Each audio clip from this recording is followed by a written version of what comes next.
Assalamualaikum class. This is Mohammad Hashim Zia and you are watching first year intermediate maths lectures on Mathflix by Hashim Zia. बेटा chapter number 12 solution of triangles की एक बहुत important exercise 12.1 को हम discuss कर रहे थे।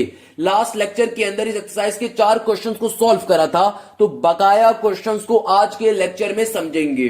बेटा एक्सरसाइज 12.1 एक सबसे ज्यादा इंपॉर्टेंट एक्सरसाइज है चैप्टर नंबर 12 से, जिससे हर साल एक क्वेश्चन लाजमी शॉर्ट में या डिटेल में पूछा जाता है।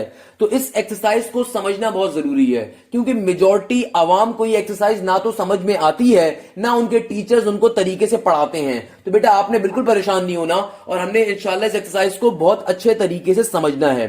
क्लियर है भाई? इस एक्सरसाइज के अंदर चूंकि वर्ड प्रॉब्लम्स होती हैं, तो मेजॉरिटी आवाम बड़ा पैनिक करती है कि भाई बड़ा मुश्किल एक्सरसाइज होगी। बट बिलीव मी बेटा, अगर आप मेरे शागिर्द हैं और आप मुझसे पढ़ रहे हैं या अगर आप ये लेक्चर्स देख रहे हैं, तो बेटा इंशाल्लाह आपको कोई मसला नहीं आने वाला इस एक्सरसाइज के अंदर। क्लियर है भाई?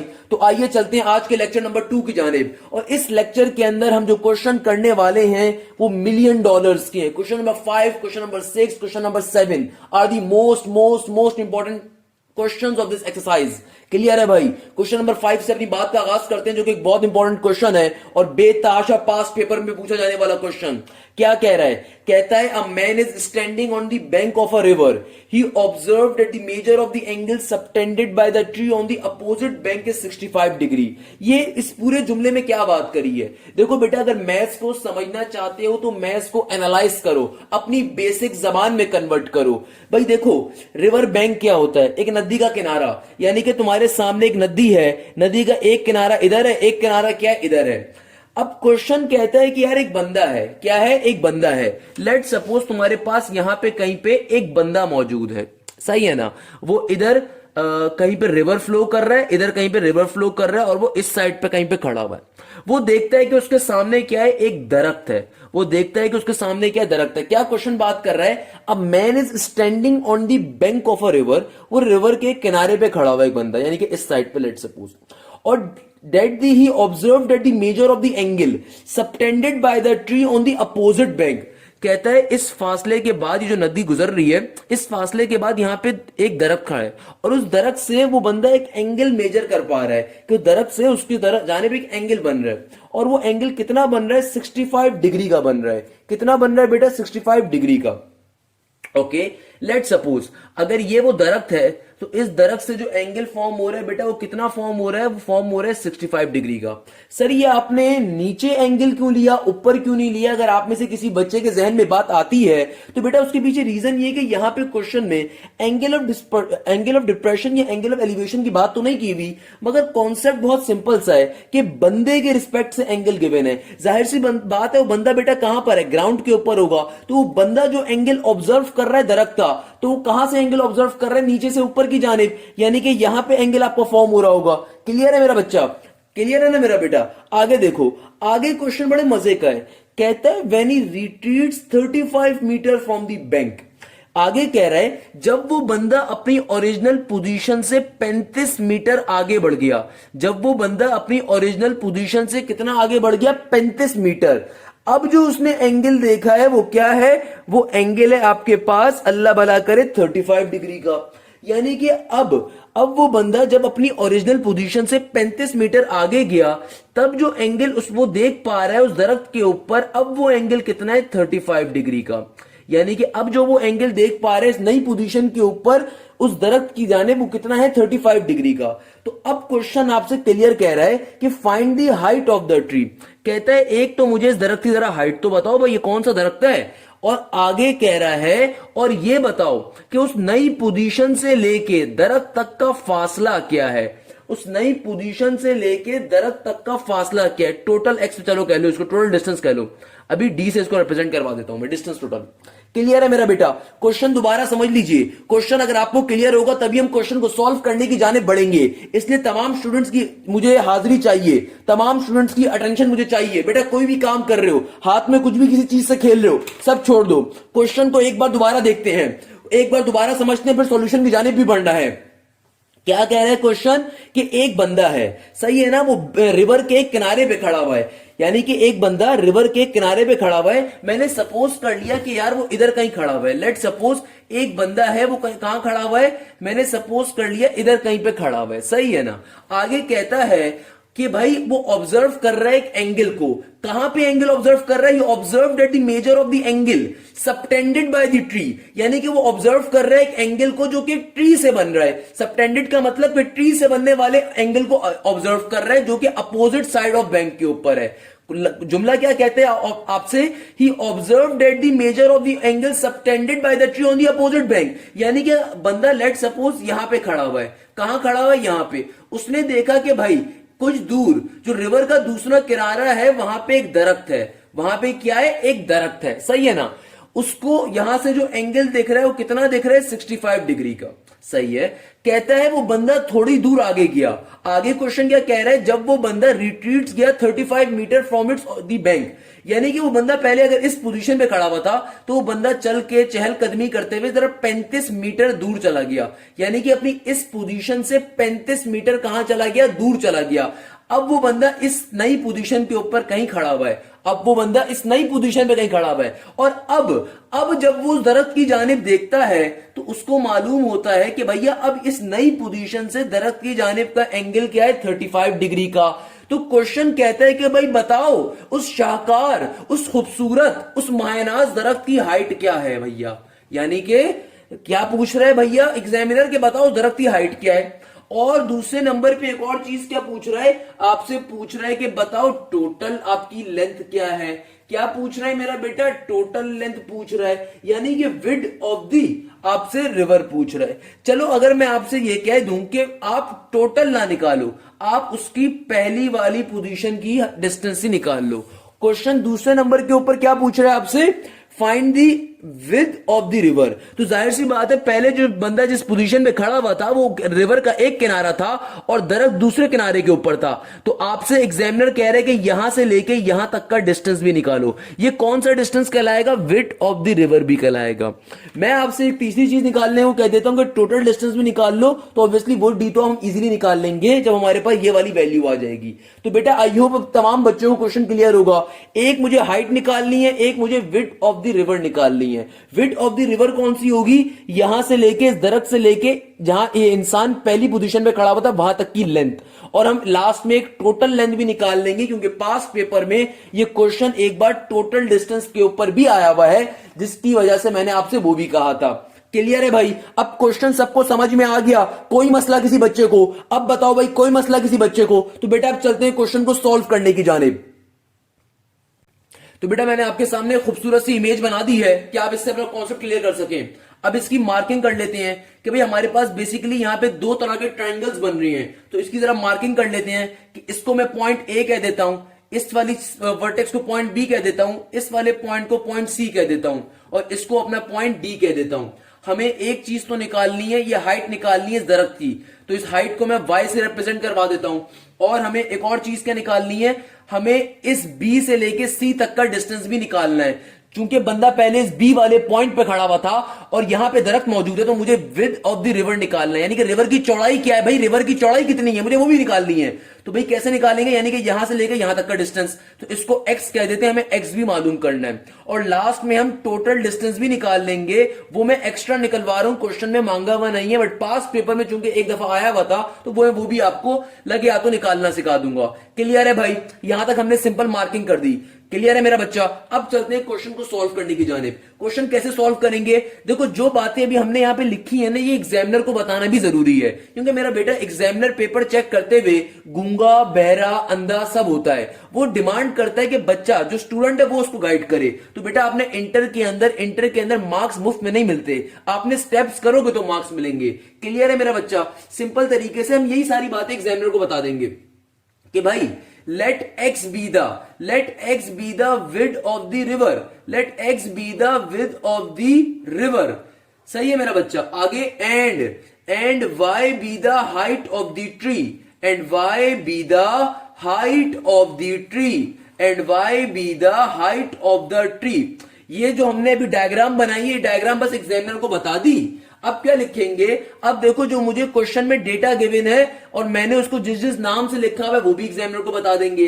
तो मेरा बेटा देखो हमारा पहला एंगल क्या बन रहा है 35 डिग्री का, और ये किसके ऊपर बन रहा है, ए के ऊपर बन रहा है। तो इसको क्या कह दूंगा मैं, मेजर एंगल ए 35 डिग्री है। दूसरा एंगल कहां बन रहा है, बी के ऊपर, तो इसको क्या नाम दे देंगे मेरा बेटा, measure angle B equal to 65 degree. और हमें क्वेश्चन में एक और चीज क्या गिवन है, हमें वो डिस्टेंस गिवन है जब बंदा पहली पोजीशन से दूसरी पोजीशन पे गया, कितना उसने रिट्रीट किया था, यानी कि पहली पोजीशन से जब वो थोड़ा दूर गया था, वो क्या डिस्टेंस गिवन है आपको, 35 मीटर का। यानी कि मुझे ए से लेके बी तक का डिस्टेंस गिवन है मेरा बेटा 35 मीटर का। क्लियर है भाई, यहां तक कोई मसला। देखो जो ट्राइंगल हमने बनाया उस ट्राइंगल को खाली यहां पे रिप्रेजेंट करवा दिया। अब अगले पेज पे चलते हैं मेरा बच्चा। अब देखो भाई, अब क्या करेंगे, सिंपल तरीके से यहां पे लिख देते हैं। अब लेट सपोज पहले मैं इस ट्राइंगल बीसीडी को सॉल्व करवाने पे जा रहा हूं।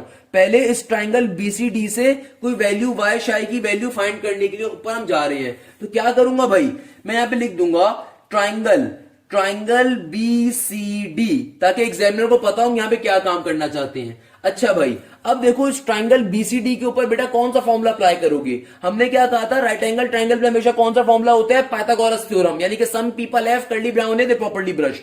अब देखो एंगल के सामने वाली चीज क्या होती है, परपेंडिकुलर, परपेंडिकुलर के सामने हाइपोटेन्यूज, और दूसरी चीज क्या होती है, बेस। तो भाई देखो इस ट्राइंगल के लिए, इस ट्राइंगल को कंसीडर कीजिए आप जरा, इस वाले ट्राइंगल को जिसमें मैंने मार्किंग कर दी, इसमें देखो मुझे क्या क्या गिवन है, सिर्फ परपेंडिकुलर और बेस गिवन है। तो बेटा कौन सा वाला फॉर्मूला यूज करेंगे, सिंपल तरीके से टेंजेंट थीटा का, क्योंकि दे प्रॉपर्ली ब्रश खाली उसी में आता है। तो यहां पे लिख देंगे एज वी नो डेट, हम कौन सा फॉर्मूला यूज कर रहे हैं मेरा बेटा, टेंजेंट थीटा का। क्या फॉर्मूला है भाई, tangent theta is equal to perpendicular divided by base, है ना भाई। तो ये क्या बन गया आपके पास। अब तमाम वैल्यूज को पुट करवा देंगे यहां पे कि भाई देखो इस ट्राइंगल के लिए, चूंकि ट्राइंगल बीसीडी कंसीडर किया है ना, तो इस ट्राइंगल के लिए मुझे एंगल क्या गिवन है, 65 डिग्री का, और इस एंगल का नाम क्या है, मेजर एंगल बी, क्योंकि बी के ऊपर है। तो यहां पे तमाम वैल्यूज को पहले पुट करवा दूंगा, तो क्या बन जाएगा, टेंजेंट मेजर एंगल बी। और देखो भाई इस ट्राइंगल में बी के ऊपर क्या है मेरा, बी क्या है मेरा, बेस, और बेस है क्या चीज, साइड बीसी, बेस है क्या चीज, साइड बीसी, और परपेंडिकुलर क्या है मेरा बेटा, साइड सीडी, परपेंडिकुलर क्या है मेरा, साइड सीडी, जिसको हमने क्या कहा हुआ है, सिंपल तरीके से वाई कहा हुआ है, उसको बट बाद में पुट करेंगे। परपेंडिकुलर क्या है हमारा, सीडी। तो यानी कि मैं क्या लिख सकता हूं वैल्यूज की जगह पे, अब मेजर एंगल बी क्या है मेरा बेटा, सिंपल तरीके से 65 डिग्री, और सीडी क्या है मेरा वाई, यानी कि परपेंडिकुलर, और बीसी क्या है मेरा एक्स। तो सिंपल तरीके से क्या बन गया, tangent 65 is equal to Y divided by X. इसको थोड़ा सिंप्लीफाई करवा देता हूं। देखो भाई ये x यहां पे डिवाइड हो रहा है, वहां पे टेंजेंट 65 से जाके क्या हो जाएगा, मल्टीप्लाई। तो मेरा बेटा y की वैल्यू क्या आ जाएगी, x इंटू टेंजेंट 65, और टेंजेंट 65 को जब आप कैलकुलेटर के अंदर डालेंगे तो मेरा बच्चा टेंजेंट 65 की क्या वैल्यू आएगी आपके पास, आई बिलीव 2.144 आ जाएगी। तो ये आपके पास y के रिस्पेक्ट से आंसर आ गया। अभी इस आंसर को अपने पास सेव कर लेंगे और इसको इक्वेशन नंबर 1 का नाम दे देंगे। सर ये क्या काम कर रहा है, क्या आप दोबारा बताएंगे? बिल्कुल मेरा बच्चा, मैं आपको दोबारा बता देता हूं कि भाई देखो इस क्वेश्चन के अंदर जो डेटा हमें गिवन है, हमने उसके ऊपर सिंपल तरीके से अपने ट्राइंगल को फॉर्म कर दिया। अब क्या काम कर रहे हैं, पहले छोटे वाले ट्राइंगल को सॉल्व कर रहे हैं। चूंकि मुझे हाइट भी चाहिए ट्री की और विड्थ भी चाहिए, तो मेरा बेटा चूंकि इसमें दोनों ही चीजें अननोन है, तो हम उसके रिस्पेक्ट से हमने फॉर्मूला अप्लाई कर दिया परपेंडिकुलर और बेस के रिस्पेक्ट से, और फिर सिंपल तरीके से वैल्यूज को पुट करवाया। अच्छा, हो सकता है आप में से किसी के जहन में फनकारी आ रही हो कि सर यहाँ पे जब फॉर्मूला लिखने के बाद डायरेक्टली हमने ये काम क्यों नहीं कर दिया, ये क्यों लिखा सर, क्या जरूरत है बार बार इन साइड्स को लिखने की, क्यों लिखे सर? तो मेरा बेटा इंटर में और मैट्रिक में डिफरेंस होता है भाई। मैट्रिक के अंदर हो सकता है आप स्टेप्स गायब कर दो, आपको मार्क्स मिल जाते हैं, आपकी परसेंटेज 90 आ जाती है बेटा, मगर इंटर के अंदर मेहनत करनी पड़ती है। क्लियर है भाई? तो हमने सिंपल तरीके से यहां पे कर दिया। अब पहले हम यहां पे x या y की वैल्यू तरह फाइंड कर लेते हैं। तो अब हम जाएंगे दूसरे वाले ट्राइंगल के ऊपर। दूसरा ट्राइंगल कौन सा है? ट्राइंगल ए सी और डी, यानी कि इस पूरी चीज को कंसीडर कर रहे हैं। क्या कहा हम? अब अगली बारी के अंदर क्या कर रहे हैं, दूसरे ट्राइंगल को कंसीडर कर रहे हैं, मगर हम इस पूरे ट्राइंगल को लेंगे, ट्राइंगल ए सी डी। क्यों? क्योंकि भैया वो बड़े ट्राइंगल को इसलिए ले रहे हैं क्योंकि छोटा ट्राइंगल तो भी उसमें ही काउंट हो जाएगा, तो हमें अपनी दूसरी वैल्यूज भी मिल जाएंगी। क्या कहा? अब की बारी में हम क्या लेंगे, अपने दूसरे ट्राइंगल को। कौन सा ट्राइंगल है? Triangle ACD। या फिर मैं आपको इसका एक और कॉन्सेप्चुअल रीजन दे देता हूं कि हम लोगों ने ये वाला छोटा ट्राइंगल क्यों नहीं सेलेक्ट करा, ABD, क्योंकि मेरा बेटा हम पाइथागोरस थ्योरम पे सॉल्व कर रहे हैं। पाइथागोरस थ्योरम के लिए राइट एंगल ट्राइंगल होना कंपलसरी है। तो अगर मैं ये वाला ट्राइंगल ले लेता, लेट सपोज ABD, तो भाई मुझे कोई वैल्यूज ही नहीं गिवन, मैं क्या पुट करवाऊंगा फॉर्मूले के अंदर? मेरे पास सिर्फ AB की लेंथ है ना, आगे कुछ है ही नहीं, तो मैं क्या कैसे सॉल्व करवाऊंगा? इसीलिए चूंकि अगर मुझे पाइथागोरस थ्योरम अप्लाई करना है तो मेरे पास 90 डिग्री होना चाहिए। इसीलिए हमने अगली बारी के अंदर इस पूरे के पूरे ट्राइंगल को सपोज किया है ताकि हम यहां से अपनी वैल्यूज को फाइंड कर सकें। क्लियर है भाई? अब यानी कि हम कौन सा ट्राइंगल सपोज कर रहे हैं? फ्रॉम ट्राइंगल ACD, यानी कि इस पूरे ट्राइंगल को काम करने वाले हैं। अच्छा भाई, अगेन अब देखो, अगर मुझे इस पूरे ट्राइंगल को सॉल्व करना है,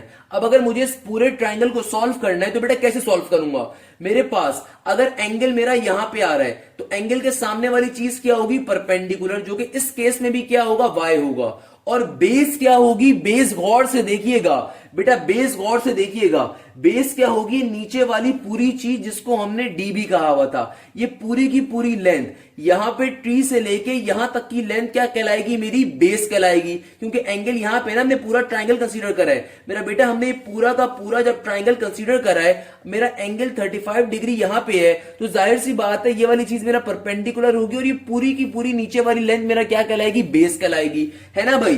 तो मेरा बेटा इसी बात को बस यहां पे कर देंगे काम, और यहां पे भी कौन सा फॉर्मूला अप्लाई करेंगे? टेंजेंट थीटा का, क्योंकि खाली परपेंडिकुलर और बेस गिवन है मुझे। तो क्या बन जाएगा? दे प्रॉपर्ली ब्रश, तो क्या बन जाएगा? Perpendicular divided by base. अच्छा मेरा बेटा देखो भाई, परपेंडिकुलर की क्या वैल्यू है आपके पास? कौन बताएगा भाई मुझे? परपेंडिकुलर क्या है मेरा? यहाँ पे DC या CD कह सकते हैं हम इसे। क्या है मेरा बच्चा? Perpendicular CD। और इस केस में हमारा बेस क्या है? पूरी की पूरी A से लेके C तक की साइड क्या है भाई? हमारी बेस AC है। तो मेरा बेटा अब वैल्यूज को पुट करवा सकते हैं, तो क्या बन जाएगी? टेंजेंट की वैल्यू क्या आ जाएगी? 35। और CD क्या है? CD क्या है मेरा बच्चा? CD मेरा परपेंडिकुलर है, जिसको हमने क्या कहा हुआ है? Y कहा हुआ है। तो CD की जगह पे मैं क्या पुट करवा सकता हूं? Y।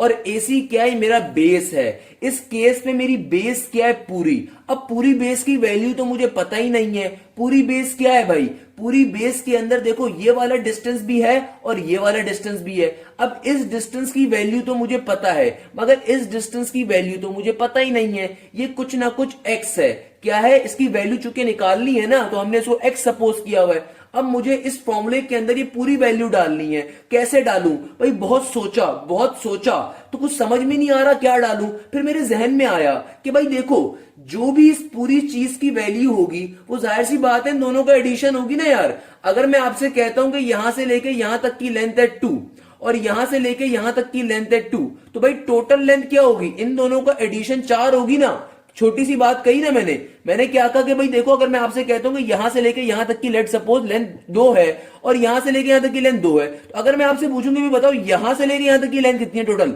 आप बोलोगे सर 4 है, 2 + 2 4 हो गया। सेम गोस फॉर हियर कि भाई अगर मुझे नीचे की पूरी लेंथ देखनी है, जो कि उसको मैंने डी से रिप्रेजेंट भी करवाया, वो कितनी होगी? 35 + x होगी। यानी कि बेस की जगह पे मैं क्या रख सकता हूं? 35 प्लस का x रख सकता हूं भाई। तो बेस की वैल्यू क्या होगी? 35 प्लस का x। अब देखिए टेंजेंट 35 का टेंजेंट 35 किसके बराबर होता है मेरा बेटा? कौन बताएगा भाई? कैलकुलेटर में जल्दी से पुट करवा दीजिए। किसके बराबर होता है? 0.7002 के। इक्वल टू के बाद y का y। अब अगेन देखो y की वैल्यू हमें नहीं पता, मगर इक्वेशन नंबर 1 में हम लोगों ने y की वैल्यू एक बनाई थी। क्या वैल्यू बनाई थी उसको यहां पे पुट करवा दीजिए कि हमने y की वैल्यू इक्वेशन नंबर 1 से क्या फॉर्म करवाई थी? x इंटू 2.144 और नीचे क्या आ गया? सिंपल तरीके से 35 प्लस का x। ये पूरी टर्म यहां पे डिवाइड हो रही है, वहां पे 0.7002 से क्या हो जाएगी? मल्टीप्लाई। तो ये क्या बन जाएगा? 35 मल्टीप्लाई बाय 0.7002 और आगे क्या हो जाएगा? x भी जाके 0.7002 से मल्टीप्लाई हो, तो क्या बन जाएगा? 0.7002 इंटू x और इक्वल टू के बाद ऊपर पहले क्या मौजूद है? 2.144x। सर ये क्या काम करा? दोबारा एक्सप्लेन कर दीजिए बेटा। नीचे वाली टर्म जो यहाँ पे 35 प्लस x डिवाइड हो रही है, वहां पे क्या हो जाएगी? मल्टीप्लाई। तो बेटा जाहिर सी बात है ये टर्म 35 से ही मल्टीप्लाई होगी, x से ही मल्टीप्लाई होगी, वही काम करा। और ऊपर x into 2.144 as it is मौजूद है। अब क्या काम करेंगे, एक्स वाली टर्म्स को एक साइड पे कर दीजिए और कांस्टेंट टर्म को एक साइड पे कर दीजिए। अच्छा, जब मैं 35 को 0.7002 से मल्टीप्लाई करवाऊंगा, जरा अपने कैलकुलेटर में मल्टीप्लाई करवाइए 35 को 0.7002 से, तो बेटा आंसर क्या आ रहा होगा, आंसर आई होप आ रहा होगा 24.507। सही है ना मेरा बेटा, आंसर क्या आ रहा होगा 24.507। और ये प्लस वाली जो x वाली टर्म है 0.7002, उसको दूसरी तरफ जाके 2.144 से माइनस करवा दीजिए। क्या कहा मैंने, ये 2.144x इक्वल टू की तरफ एज इट इज, ये 0.7002x जब वहां पे जाएगा तो क्या बन जाएगा, माइनस का 0.7002x, तो ये क्या हो जाएगा 24.507 इक्वल टू के बाद इन दोनों टर्म्स को आपस में सब्ट्रैक्ट करवा दीजिए। तो क्या हो जाएगा सब्ट्रैक्ट होकर, भाई कौन मुझे आंसर बताएगा, जल्दी से अपने अपने घरों से आंसर बताएं मुझे भाई, क्या आंसर आएगा। आई होप ये आ रहा होगा 1.443 इंटू एक्स। क्लियर है भाई। अब देखो ये पूरा नंबर x से क्या हो रहा है, मल्टीप्लाई, दूसरी तरफ जाके 24.507 से क्या हो जाएगा, डिवाइड। तो आपके पास क्या वैल्यू आ जाएगी बेटा, ये आ जाएगी x is equal to 24.507 divided by 1.4443।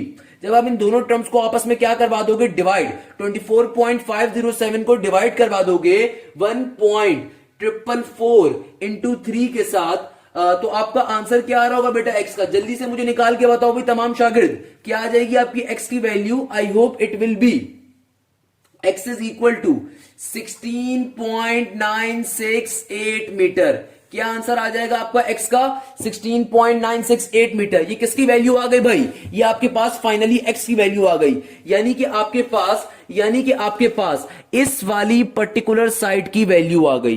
क्या आ गई, हमने ये इस चीज को x कहा था ना, तो हमारे पास यानी कि यहां से लेकर यहां तक की वैल्यू आ गई। ये क्या थी, हमारी विड्थ थी। तो अगर क्वेश्चन के अंदर, अगर लेट सपोज पेपर में क्वेश्चन आ जाए कि भाई d क्या होगा आपका, तो बेटा मेरा बच्चा d क्या होगा, d टोटल लेंथ है हमारी, यानी कि नई पोजीशन से लेके ट्री तक की, तो उसके अंदर इतने डिस्टेंस को ऐड करवा दीजिएगा। 35 प्लस 16.968 क्या हो जाएगा, d इस क्वेश्चन में निकालना नहीं है, मैंने अलग से वो बता रहा हूं। सही है ना। अब हाइट भी निकाल लेते हैं। हाइट निकालने के लिए क्या करेंगे, इस x की वैल्यू को इक्वेशन नंबर 1 में पुट करवा दूंगा, तो मेरे पास सिंपल तरीके से y की वैल्यू आ जाएगी जो कि मेरी हाइट है। तो बेटा क्या करेंगे, सिंपल तरीके से x की वैल्यू को इक्वेशन 1 में पुट करवा दूंगा। तो आइए जल्दी से पुट करवा देते हैं। यहां पे इस बात को लिख देंगे, putting x is equal to 16.96 in equation number 1।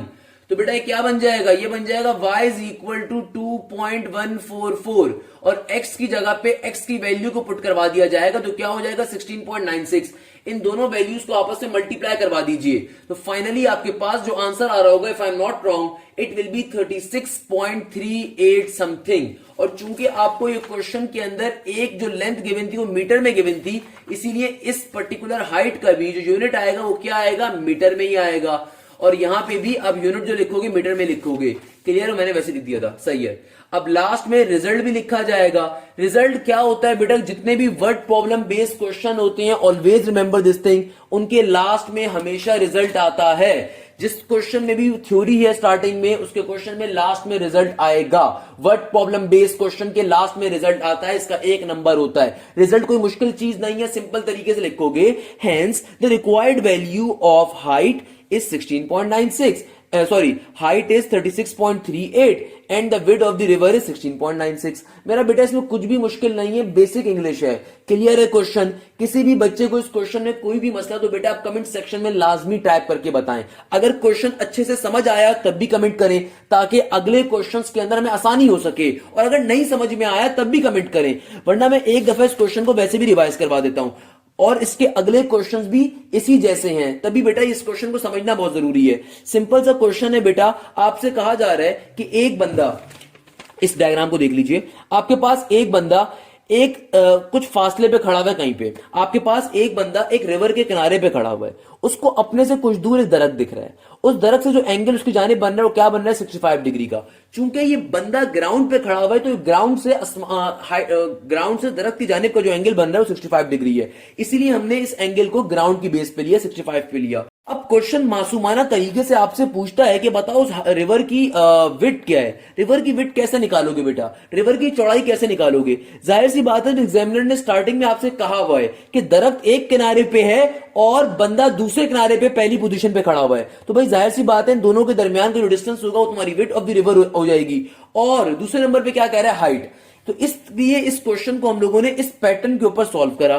Simple तरीके से हमारे दो ट्रायंगल्स बन रहे थे, पहले वाले ट्रायंगल को लिया जो कि इतना सा हिस्सा था, पहले उस चीज को कंसीडर किया, उसके ऊपर हमने अपनी y की वैल्यू का एक इक्वेशन बना दी और फिर पूरे ट्रायंगल को कंसीडर किया। और पूरे ट्रायंगल को कंसीडर करने की लॉजिक क्या थी मैंने वो भी आपको बता दी कि भाई अगर मैं सिर्फ इस वाले ट्रायंगल को कंसीडर करूं, इतने से ट्रायंगल को, तो बेटा इसके ऊपर पाइथागोरस थ्योरम अप्लाई नहीं हो सकता, क्योंकि पाइथागोरस थ्योरम अप्लाई होने की कंडीशन ये होती है कि 90 डिग्री का एंगल एग्जिस्ट करना चाहिए। राइट एंगल ट्रायंगल के ऊपर हमेशा पाइथागोरस थ्योरम अप्लाई होता है, तो इसलिए पाइथागोरस थ्योरम अप्लाई करना था, इसलिए हमने कंप्लीट ट्रायंगल को कंसीडर किया और फिर उसके ऊपर मैं सॉल्यूशन कर दिया। और मेरे ख्याल में सॉल्यूशन तो कोई मुश्किल नहीं है, बिल्कुल बच्चों वाली चीज है। क्लियर है मेरा बेटा, कोई मसले की बात। अब मैंने एक दफा इसको रिपीट भी कर दिया ताकि अगर किसी बच्चे के जहन में कोई मसला हो, कोई डाउट हो, कोई परेशानी हो और वो समझ रहा हो कि शायद मैं नहीं बताऊंगा, तो बेटा मैंने उसके लिए भी एक बार दोबारा से रिपीट कर दिया। आई होप अब तमाम स्टूडेंट्स को बात क्लियर होगी। अब हम अपने नेक्स्ट क्वेश्चन की जाने बढ़ेंगे। अगेन बेटा एक बात कहूंगा, क्वेश्चन नंबर 5 एक बहुत इंपॉर्टेंट क्वेश्चन था।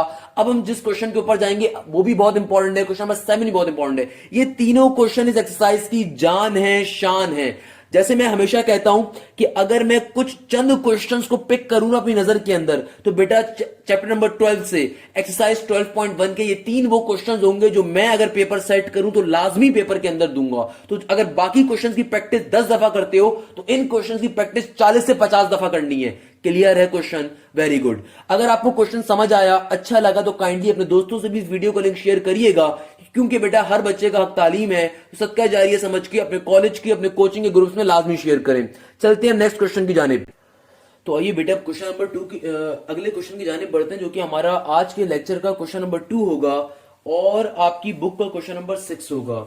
अगेन ये क्वेश्चन भी बहुत इंपॉर्टेंट है, तो आइए देखते हैं क्या कह रहे हैं। While flying at a height of 1200 meter, the pilot observes the measure of the angle of depression of an airport to be 30 degree and that of a town to be 20 degree. Find the distance between the town and airport. Very beautiful question और बड़ा बेहतरीन question है, paper में भी बेटा बहुत ज्यादा पूछा जाता है, एक बहुत बहुत बहुत इंपॉर्टेंट क्वेश्चन। तो देखो बेटा, फॉर एग्जांपल आप में से बहुत से स्टूडेंट्स होंगे जिनको क्वेश्चन पढ़ के कुछ भी समझ में नहीं आया होगा। बेटा कोई मसले की बात नहीं है, मैं खुद ऐसा ही हूं, मुझे कुछ समझ में नहीं आया अभी। क्वेश्चन कभी भी मैथ्स का पढ़ो, उसका रफ स्केच अपने जहन में बना लो, नहीं तो पेपर पे लाजमी बनाओ। जिस तरह मुझ जैसा एक निकम्मा आदमी अक्सर पेपर पे स्केच बनाता है, आपके लिए भी अपने लिए भी, कि भाई क्वेश्चन पहले समझना है तभी तो सॉल्व होगा, सॉल्व करना कैसे होगा भाई। तो आपने क्या करना है मेरा बेटा, क्वेश्चन को जितना समझ में आया ना उसका स्केच ड्रॉ कर लो।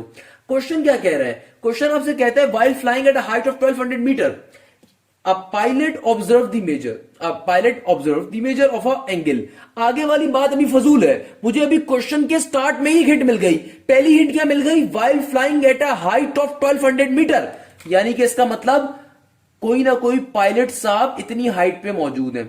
मुझे अभी कुछ भी नहीं पता कि भाई क्वेश्चन में आगे क्या है क्या नहीं है, क्वेश्चन सॉल्व कैसे होगा कैसे नहीं होगा। मुझे सबसे पहले काम की एक चीज मिल गई, एक मुझे मिल गई अपनी हाइट 1200 मीटर की, मैंने वो ड्रॉ कर दी और नीचे मैंने भी ऐसी लाइन लगा दी। आगे क्या कहता है, पायलट ऑब्जर्व करता है एंगल ऑफ डिप्रेशन को।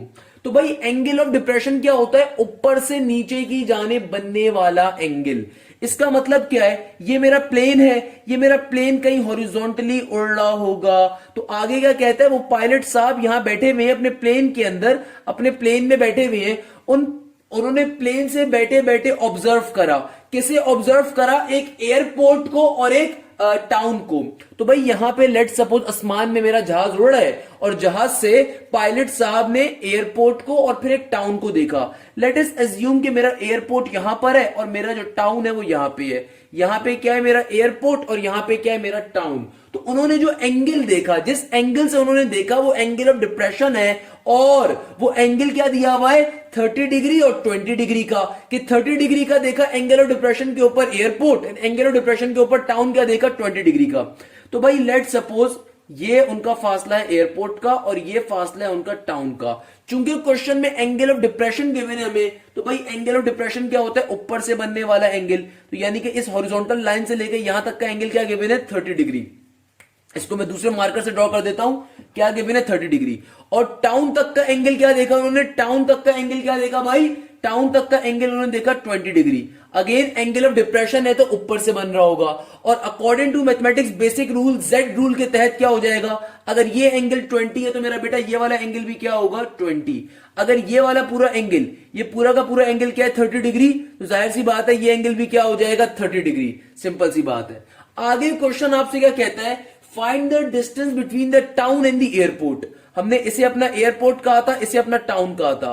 क्वेश्चन हमसे कहता है कि भाई सिंपल तरीके से इस एयरपोर्ट से लेके इस टाउन तक का डिस्टेंस बता दीजिए। क्वेश्चन बहुत ही सिंपल सा है। बताओ भाई क्वेश्चन में क्या मसले की बात है।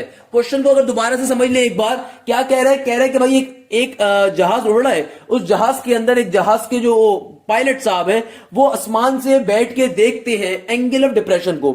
जब एंगल ऑफ डिप्रेशन कह दिया तो बेटा एंगल ऑफ डिप्रेशन कौन सा एंगल होता है, ऊपर से नीचे की जाने बनने वाला एंगल।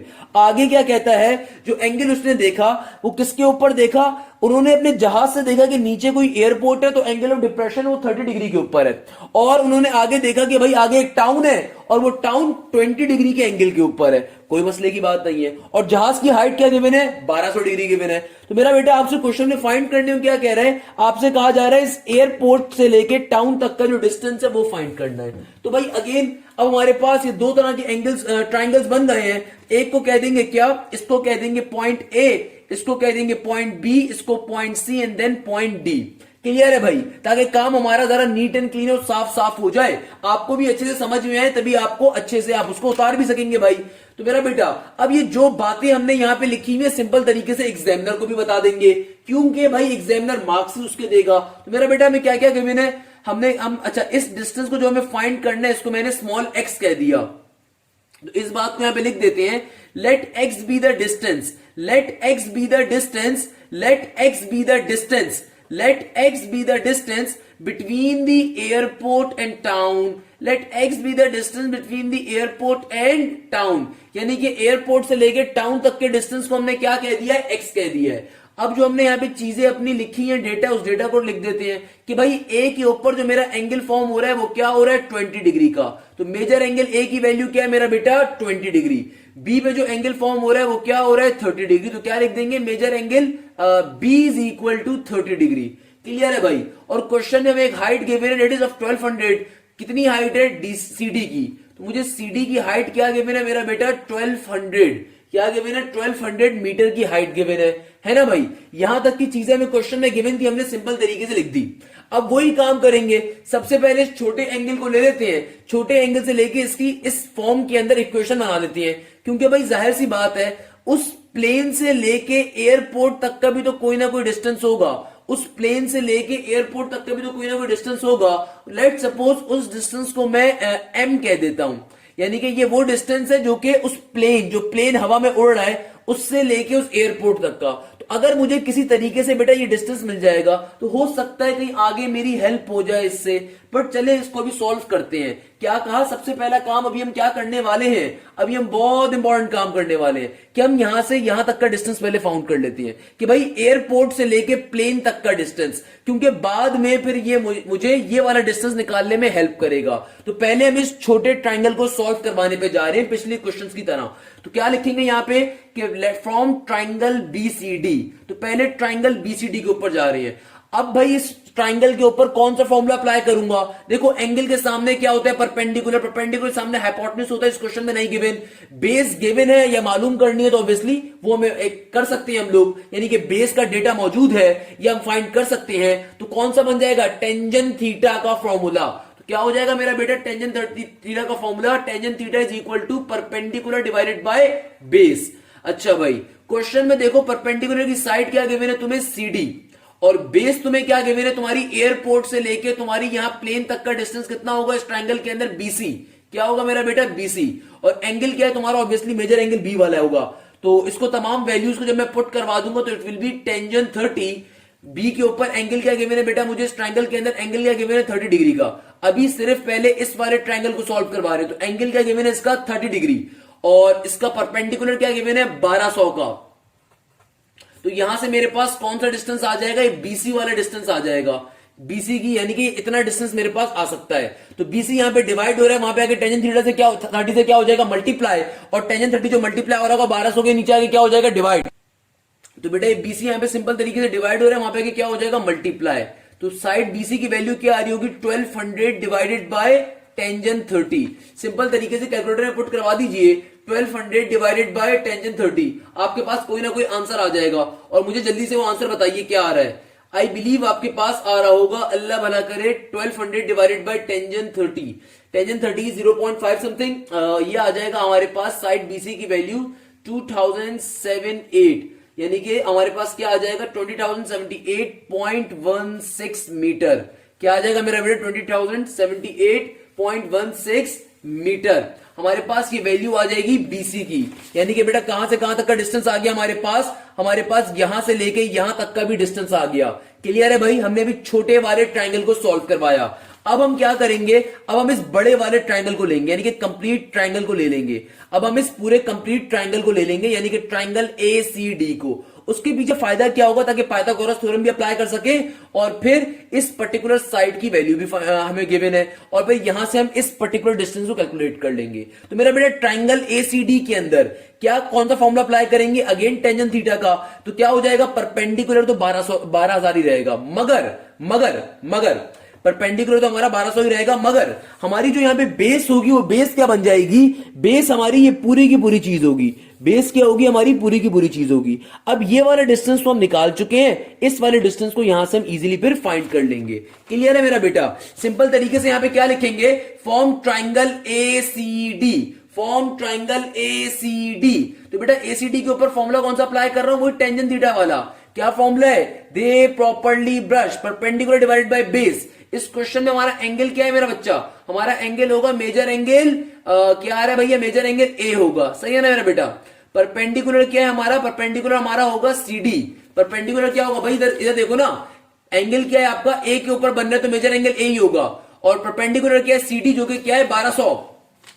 सीडी की वैल्यू क्या गिवन है आपको 1200, और आपको बेस क्या गिवन है इसके अंदर, भाई बेस काम की चीज है। अब देखो इस ट्राइंगल एसीडी के अंदर बेस क्या होगी, पूरी की पूरा ये डिस्टेंस हमारा बेस कंसीडर होगा ना, पूरा का पूरा हमारा बेस है, यानी कि x प्लस का, और इस डिस्टेंस की जो वैल्यू आई है हमारी पूरी क्या होगी, बेस कंसीडर होगी। यानी कि ये वाली जो पूरी साइड है a से लेके b तक का डिस्टेंस और b से लेके c तक का डिस्टेंस हमारी बेस होगी। तो बेस क्या है हमारी यहाँ पे, ab साइड प्लस का बीसी साइड। सर ये क्या लिख दिया आपने, भाई मेरा बेटा ये बेस हमारी क्या होगी, हमारी बेस ये ए से लेके बी तक का डिस्टेंस और ये बी से लेके सी तक का डिस्टेंस, पूरा डिस्टेंस है ना हमारी बेस। तो हमने सिंपल तरीके से लिख दिया A B plus BC distance. तो अभी उनकी वैल्यूज को फाइंड कर लेंगे। अब फाइनली फॉर्मूले के अंदर वैल्यूज को पुट करवा देता हूं। तो मेजर एंगल ए की वैल्यू क्या आपको गिवन है 20 डिग्री, तो यहां पे क्या आ जाएगा टेंजेंट 20 का 20, और सिंपल तरीके से परपेंडिकुलर की वैल्यू का गिवन है बेटा आपको 1200, तो 1200 का 1200 ऊपर आ गया। नीचे आप देखो बेस में क्या लिखोगे, अब आपकी बेस क्या है ये पूरी की पूरी, तो यहां पे क्या हो जाएगा x प्लस का, और इस साइड की वैल्यू जो भी हम लोगों ने फाइंड करी है तो क्या हो जाएगा x प्लस का, और बीसी की वैल्यू हम लोगों ने क्या फाइंड करी है 20,078.16। अब देखो ये पूरी टर्म यहां पे डिवाइड हो रही है, वहां पे टेंजेंट 20 से क्या हो जाएगी मल्टीप्लाई, और टेंजेंट 20 है क्या चीज, टेंजेंट 20 को कैलकुलेटर में डाल दीजिए, आपके पास 0.363 आंसर आ जाएगा। क्लियर है भाई। तो यहां पे क्या बन गया, टेंजेंट 20 को हमने सॉल्व करवा दिया, उसका वैल्यू क्या आ गई 0.363, और नीचे क्या आ रहा है सिंपल तरीके से x प्लस का 2078.16 एज इट इज का एज इट इज।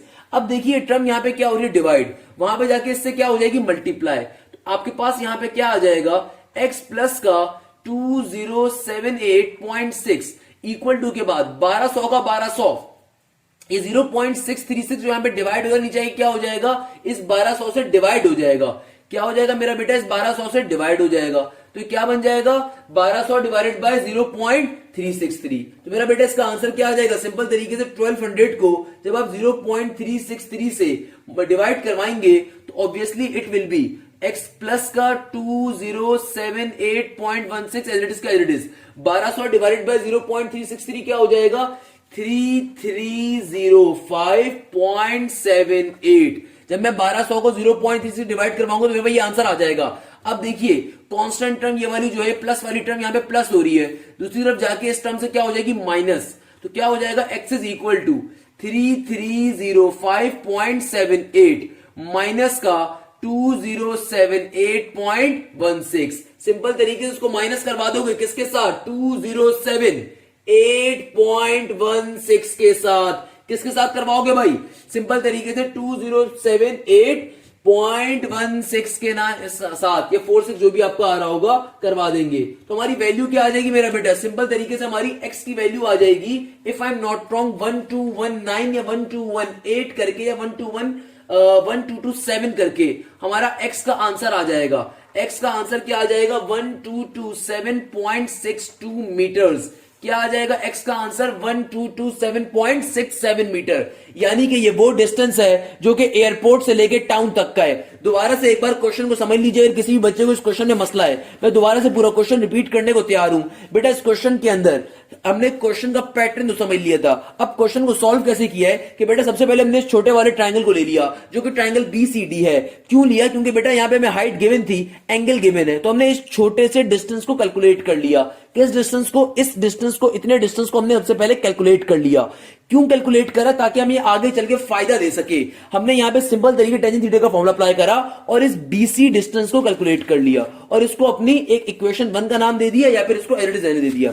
अब हम फाइनली गए अपने ओवरऑल क्वेश्चन के ऊपर, ओवरऑल ट्रायंगल के ऊपर, दैट इज ट्रायंगल ACD।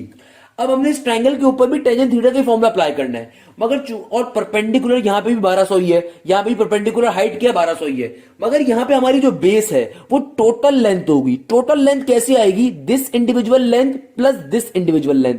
तो भाई इस इंडिविजुअल लेंथ की तो वैल्यू फाइंड करनी है, तो ऑब्वियसली ये तो मुझे पता ही नहीं है, और इस इंडिविजुअल लेंथ की वैल्यू को हम फाइंड कर चुके हैं। तो सिंपल तरीके से बेस के अंदर क्या डाल दिया, x plus this amount of length. तो हमने क्या करा, हमने यही काम करा, यहां पे ये पर्टिकुलर वैल्यू डाल दी। अब ये टर्म यहां पे डिवाइड हुई, दूसरे जाके टेंजेंट 20 से क्या होगी मल्टीप्लाई, और टेंजेंट 20 की आपने वैल्यू कैलकुलेटर से निकाल के रख दी। अब ये टर्म जो पूरी डिवाइड हो रही थी वहां पे मल्टीप्लाई होगी, ये टर्म जो मल्टीप्लाई हो रही होगी नीचे क्या हो जाएगी डिवाइड। हमने 1200 को डिवाइड बाय 0.363 कर दिया, सिंपल तरीके से मेरे पास आंसर आ गया। अब देखिएगा जब आंसर आ गया तो हमने चूंकि x की वैल्यू फाइंड करनी है, ये टर्म कांस्टेंट है, इसको दूसरी तरफ भेज के इससे माइनस करवा दिया। जब माइनस करवा दी तो फाइनली हमारे पास x की वैल्यू आ गई, और ये जो x की वैल्यू आई है बेसिकली क्या है, डिस्टेंस है टाउन और एयरपोर्ट के दरमियान का। तो आप लास्ट में खूबसूरत सा रिजल्ट लिख दोगे, hence the distance between the town and airport is this particular amount. और अगर आपसे क्वेश्चन थोड़ा सा चेंज होकर पेपर में आ जाए, जो कि आया हुआ भी है 1 से 2 दफा, कि अगर आपसे पूछ लिया जाए कि बताओ टोटल डिस्टेंस क्या है एयरप्लेन से लेके टाउन तक का, यानी अगर क्वेश्चन आपसे कहते हैं कि बताओ टोटल डिस्टेंस क्या है एयरपोर्ट से लेके टाउन तक का, तो बेटा इसमें कोई मुश्किल बात नहीं है, कोई मसले वाली बात नहीं है। यानी कि वो आपसे टोटल लेंथ मांग रहे हैं, तो आप कुछ भी नहीं करोगे, इस ये जो डिस्टेंस आपके पास आया और ये जो डिस्टेंस आपके पास है, दोनों को आपस में ऐड करवा दो। यानी कि ये जो आपके पास डिस्टेंस आया है एयरपोर्ट से लेके प्लेन तक का और एयरपोर्ट से लेके टाउन तक का, दोनों को अगर कंबाइन करवा दोगे, प्लस करवा दोगे, तो आपके पास वो डिस्टेंस आ जाएगा जो कि आपके पास टाउन से लेके प्लेन तक का होगा। तो बड़े सिंपल सा क्वेश्चन है, मेरे ख्याल में इसमें कोई मुश्किल की बात नहीं थी। क्वेश्चन डिफिकल्ट था भाई, क्वेश्चन डिफिकल्ट था, आपके लिए इसको इजी बना दिया। अगर अब आपको ये इजी लग रहा है तो बेटा ये क्वेश्चन इजी था नहीं, इसको इजी बना दिया है। क्लियर है मेरा बच्चा? अब बताइए कोई मसले की बात है तो, क्वेश्चन क्लियर है तमाम लोगों को? तो बेटा चलते हैं मेरे आज के लेक्चर के लास्ट क्वेश्चन की जानिब, जो कि बिल्कुल इसी पैटर्न का क्वेश्चन है, और अगेन और वो भी बड़ा इंपॉर्टेंट क्वेश्चन है। तो अब आपको समझ में आ गया होगा कि इन क्वेश्चंस को मैंने जानबूझ के दूसरे लेक्चर में क्यों करवा रहा हूं, क्योंकि क्वेश्चन ना सिर्फ इंपॉर्टेंट है बल्कि तीनों के तीनों क्वेश्चन एक जैसे पैटर्न को फॉलो कर रहे होते हैं। तो बेटा अब आपके सामने जो क्वेश्चन लिखा हुआ है, it is question number 7। It is one of the most most most important question. Believe me बेटा, जब मैं आपको साथ साथ देखो बेटा, मेरा पढ़ाने का तरीका ये है, अगर आप समझते हो कि आप मुझसे YouTube पे पढ़ लो, बेटा मैं एक बात क्लियर कर देता हूं, मैं अपने YouTube चैनल पे जितनी मेहनत करता हूं उतनी मेहनत मैं कहीं पे भी नहीं करता। मैं अपने क्लासेस के अंदर जो इंटरमीडिएट की मैं किसी कोचिंग में भी पढ़ाता हूं वहां पे भी इतनी मेहनत नहीं करता। सिंपल सी बात है, मैं इस बच्चे के लिए मेहनत बहुत ज्यादा करता हूं, क्योंकि ये बच्चा बहुत सा ऐसा भी होता है जो कोचिंग सेंटर अफोर्ड नहीं कर सकता, बहुत सा बच्चा ऐसा भी होता है जो अफोर्ड करने के बाद भी सीख नहीं पा रहा होता, और बहुत सा यहां पे मेरी क्लासेस के अंदर वो बच्चा भी होता है जो कि क्लास लेने के लिए किसी महंगे इंस्टीट्यूट तो जाता है मगर फिर भी उसे कुछ पल्ले नहीं पड़ता, क्योंकि टीचर तो उस महंगे इंस्टीट्यूट के अंदर पूरी क्लास को भगा रहा होता है गधे की तरह। वो कहता है कि भाई ये क्वेश्चन भी हो जाए, ये भी हो जाए, ये भी हो जाए, ये भी हो जाए, और वो ये नहीं देखता कि बच्चे को समझ में आ रहा है या नहीं आ रहा। वाइल मेरा पढ़ाने का तरीका ये कि लेक्चर के अंदर 3 या 4 क्वेश्चन करवाओ, मगर बच्चे को इस ढंग से करवाओ कि बच्चा लाजमी बोले कि सर क्लियर हो गया, हमें क्लियर है ना भाई ये बात। तो अब जो आपके सामने क्वेश्चन रख रहा हूं, मैं आपको साथ साथ ये बात भी बता रहा हूं कि क्वेश्चन इंपॉर्टेंट कितना है। बेतहाशा पास्ट पेपर पूछा गया। अगर कोई बंदा मुझसे कहे कि बोर्ड का पेपर बनाओ और चैप्टर 12 से क्वेश्चन लाजमी दो, तो बेटा मेरा ये क्वेश्चन लाजमी पेपर में आएगा, मैं ओपनली कहता हूं। ये क्वेश्चन बड़े मजे का है। क्या कह रहा है? A man observed that the angle of elevation of the top of the mountain measures 45 degree from a point on the ground on walking 100 meter away. अभी मुझे पता है क्वेश्चन पढ़ के तुम्हें कक पल्ले नहीं पड़ा, तुम्हें कक समझ में नहीं आया, तो इतना हंसने की जरूरत नहीं है।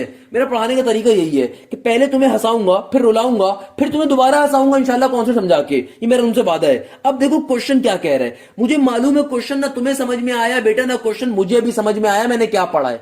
क्यों? क्योंकि मैंने एनालाइज ही नहीं करा। और मैथ्स अगर समझना चाहते हो तो एनालाइज करना जरूरी है, यानी कि तुम जो लाइन पढ़ो उसकी स्केच, रफ स्केच, उसको अपनी रियल लाइफ से कंपेयर करो। मैथ्स को समझने की खूबसूरती यही है कि उसको रियल लाइफ से कंपेयर करना सीख जाओ, तो मैथ्स तुम्हारे लिए हलवा हो जाएगी। तो भाई क्वेश्चन मुश्किल नहीं है। क्वेश्चन क्या है अब दोबारा तरीके से पढ़ते हैं। कह रहे हैं कि एक बंदे ने ऑब्जर्व करा, किस चीज को ऑब्जर्व करा? एंगल ऑफ एलिवेशन को। तो मेरे जहन में फौरन आ गया, मेरे सर ने पढ़ाया था एंगल ऑफ एलिवेशन क्या होता है? जमीन से बनने वाला एंगल। यानी कि एक बंदा है, वो किसी जमीन पे खड़ा हुआ है, किसी जमीन पे एक बंदा खड़ा हुआ है, उसने क्या ऑब्जर्व करा है? Angle of elevation. Okay, no problem. और कहां पे ऑब्जर्व करा है? उसे अपने से दूर एक टॉप ऑफ माउंटेन दिख रही है। लेट सपोज मैं कराकरम चला गया, वैसे अभी तक तो गया नहीं, बट लेट सपोज मैंने सपोज कर लिया कि मैं कराकरम से थोड़ी दूर के ऊपर वो मारगला की पहाड़ियों का सिलसिला देख रहा हूं, वो मरी के पहाड़ देख रहा हूं, खूबसूरत खूबसूरत, कि भाई अगर किसी ने रियल लाइफ में नहीं देखे तो इमेजिन कर लो, कोई मसले की बात नहीं है। तो आप एक सड़क के ऊपर खड़े हुए, आपके दूर कुछ पहाड़ है, सही है ना? यही वो एग्जाम्पल है। तो इसको कंपेयर करो रियल लाइफ से, तो आपको बिल्कुल समझ में आएगी कि देखो यहां पे बंदा खड़ा हुआ है, उसको अपने से दूर एक पहाड़ दिख रहा है और वो एंगल ऑफ एलिवेशन ऑब्जर्व कर रहा है। तो मेरा बेटा अब इन 3 बातों को मिला दो।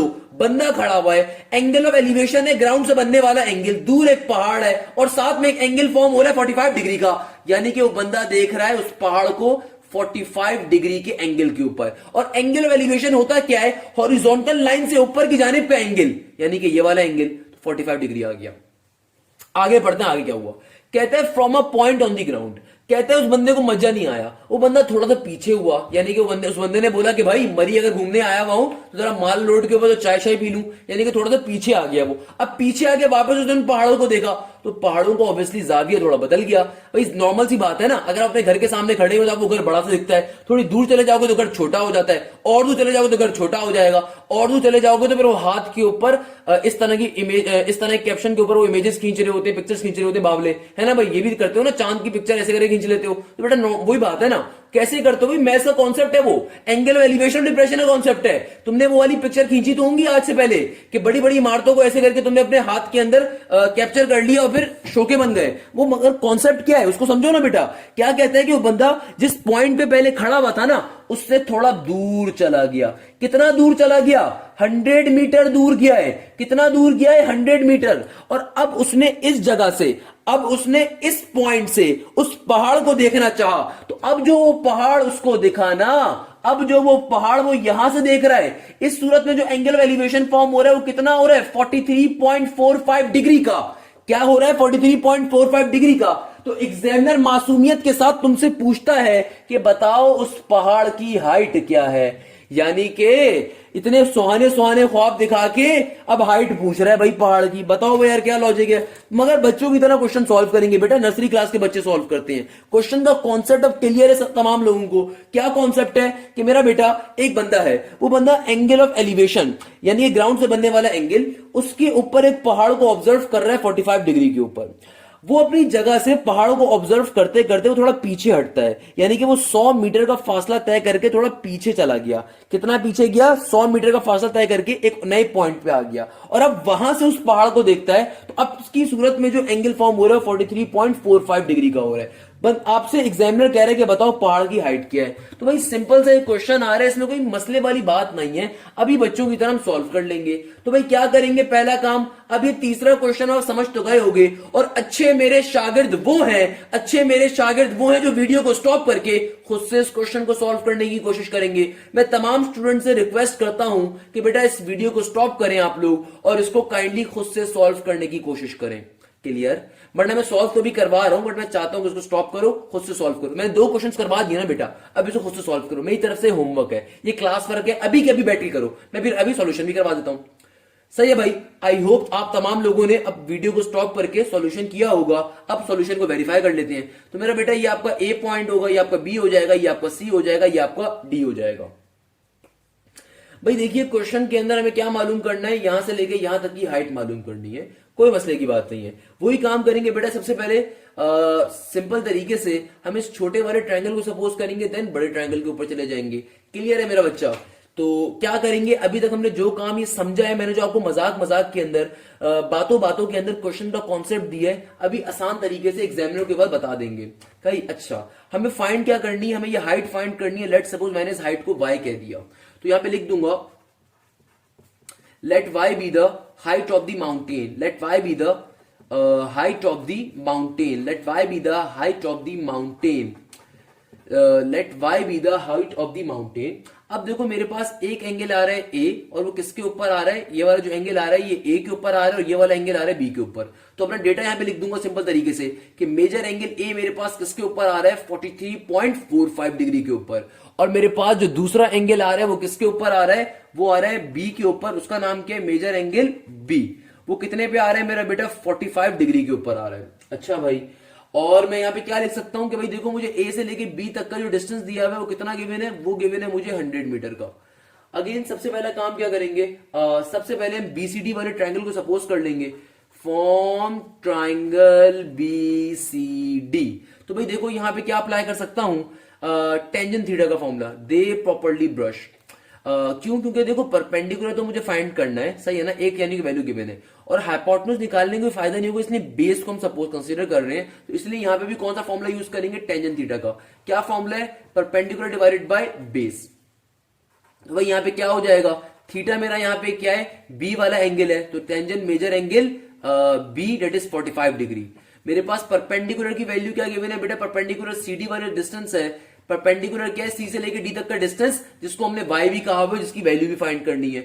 और बेस क्या है मेरी, बीसी डिस्टेंस, बेस क्या है मेरी, बीसी डिस्टेंस, मुझे उसकी वैल्यू नहीं पता तो फाइंड कर लेंगे। तो सिंपल तरीके से क्या करेंगे, इन वैल्यूज को मैं पुट करवा देता हूं।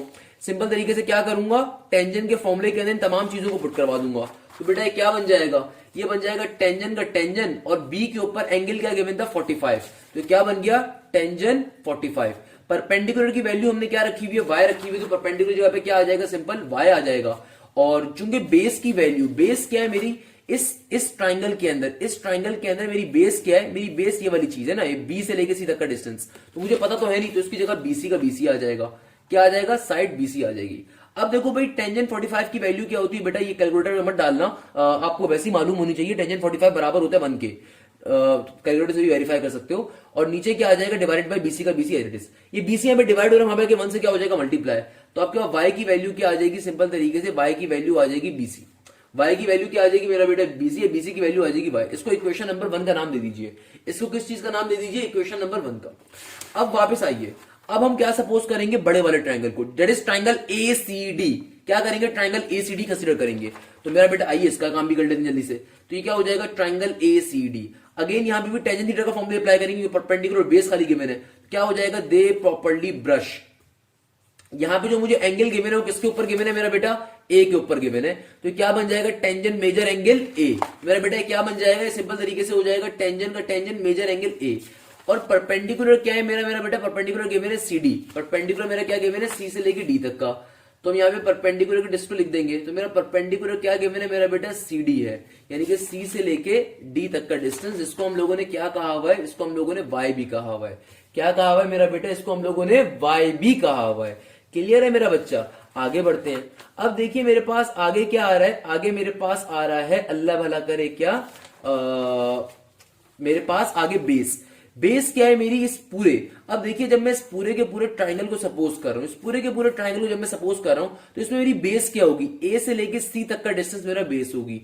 जाहिर सी बात है मुझे पूरी की पूरी वैल्यू तो नहीं पता, यानी कि इस पूरी की पूरी लेंथ तो मुझे नहीं पता, तो हम इसको क्या कह सकते हैं, यानी कि मेरी बेस क्या होगी, ए बी प्लस का बीसी डिस्टेंस। क्या होगी, ए बी प्लस का बीसी, और मुझे ए बी की वैल्यू गिवन है 100 मीटर, यानी कि मुझे इस पूरे ट्राइंगल की बेस क्या होगी, ए बी प्लस का बीसी डिस्टेंस। यानी कि यहां पे मैं क्या लिख सकता हूं, मेरी बेस मुझे क्या गिवन है इस क्वेश्चन में, बेस मुझे क्या गिवन है, ए बी प्लस का बीसी डिस्टेंस। तो तमाम वैल्यूज को उठा के फॉर्मुले में पुट करवा देते हैं। और एंगल क्या गिवन था मुझे 43.45 का। क्या गिवन था बेटा, एंगल 43.45 का। तमाम वैल्यूज को उठा के सिंपल तरीके से फॉर्मुले में पुट करवा देते हैं। क्या बन जाएगा, टेंजेंट 43.45 इक्वल टू परपेंडिकुलर क्या गिवन है मेरे पास, सिंपल तरीके से C D that is Y, और नीचे मुझे बेस क्या गिवन है, ए बी प्लस का बीसी। तो भाई टेंजेंट 43.45 की क्या वैल्यू आ रही है आपके पास, जल्दी से कैलकुलेटर में डालिए और मुझे बताइए। आई होप ये आ रही होगी 0.947 समथिंग। और CD क्या है मेरा, CD मेरा सिंपल तरीके से परपेंडिकुलर है जिसको हम लोगों ने y कहा हुआ है। AB क्या है मेरा, ये AB मेरा ये वाला डिस्टेंस है जो कि क्वेश्चन ने मुझे गिवन है 100 मीटर का। क्या गिवन है मेरा बेटा, मुझे 100 मीटर का, प्लस का साइन। और BC क्या है मेरा बेटा, BC ये वाला डिस्टेंस है जो कि मुझे नहीं गिवन, मगर इक्वेशन नंबर 1 से मैंने इसकी वैल्यू निकाली हुई थी। तो BC की वैल्यू किसके बराबर है, y के बराबर है। तो इधर BC की जगह पे मैं क्या लिख सकता हूं, सिंपल तरीके से y लिख सकता हूं। तो अब ये क्वेश्चन क्या बन गया, ये बन गया 0.947 equal to y divided by 100 plus y। देखो ये 100 प्लस y यहां पे डिवाइड हो रहा है, वहां पे 0.947 से क्या हो जाएगा, मल्टीप्लाई, यानी कि 0.947 100 से भी मल्टीप्लाई होगा और y से ही मल्टीप्लाई होगा। तो क्या बन जाएगा, 0.947 मल्टीप्लाई बाय 100 प्लस का 0.947 multiply by y equal to के बाद y का y as it is. Sir ये क्या काम कर दिया भाई, देखो ये पूरी टर्म यहाँ पे डिवाइड हुई है, दूसरे जाके क्या हो जाएगी, मल्टीप्लाई हो जाएगी। तो जाहिर सी बात है 100 प्लस y से पूरी की पूरी 0.947 क्या हो जाएगी, मल्टीप्लाई। तो 0.947 को जब तुम 100 से मल्टीप्लाई करवाओगे तो I believe it will B simple 94.7। और ये जो 0.947 इंटू वाई है इक्वल टू की दूसरी तरफ भेज देता हूं तो क्या हो जाएगा, सिंपल तरीके से y में से जाके माइनस हो जाएगा, यानी कि y में से क्या माइनस हो जाएगा, 0.947y। क्या कहा हम लोगों ने कि भाई ये 100 प्लस y दूसरी तरफ जाके क्या हो रहा है, मल्टीप्लाई। तो भाई ये जाहिर सी बात है चूंकि पूरी टर्म जाके मल्टीप्लाई हो रही है तो ये बारी बारी दोनों से मल्टीप्लाई होगा, 100 से भी होगा और y से भी होगा।